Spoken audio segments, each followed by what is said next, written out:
আপনি যারা 1 বছর নামাজ পড়ছেন প্রায় 10,000 বার সূরা ফাতিহা আল্লাহর রহমতে পড়ে ফেলছেন।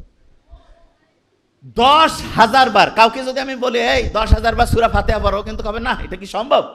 কিন্তু জাস্ট প্রত্যেক দিন প্রায় 30 রাকাতের মতো আমরা নামাজ পড়ি। ফজরে 4, জোহরে ধরলাম 10, আসরে 4, মাগরিবে ধরলাম 7 বা 5, এশায় ধরলাম 9, গড়পড়তা প্রায় 30 রাকাত।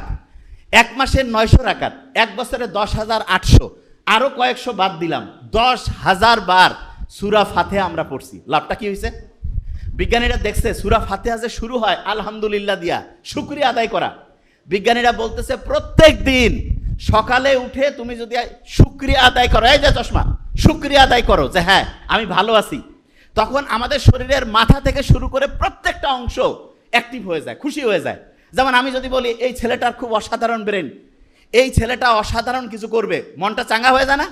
এই রকম যখনই আমি আল্লাহর কাছে শুকরিয়া আদায় করি, আমার শরীরের মাথা থেকে শুরু করে প্রত্যেকটা অংশ অ্যাক্টিভ হয়ে যায়, খুশি হয়ে যায়। এবং এরা যখন খুশি হয়ে যাবে, যে কেউ খুশি অবস্থায় বেশি কাজ করে না কম কাজ করে?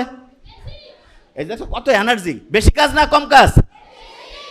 তাইলে আমাদের মাথা থেকে পা পর্যন্ত সবগুলো জিনিসকে যদি আমি খুশি করতে চাই, আমাকে আলহামদুলিল্লাহ বলতে হবে। কি বলতে হবে? তা আলহামদুলিল্লাহ তো এমনিতে বলতে মন চায় না, এই জন্য আল্লাহ নামাজের মধ্যে প্যাকেট করে দিয়ে দিছে। প্রত্যেক নামাজে আমরা সূরা ফাতিহা পড়ি, আলহামদুলিল্লাহি রাব্বিল আলামিন দিয়ে শুরু করি।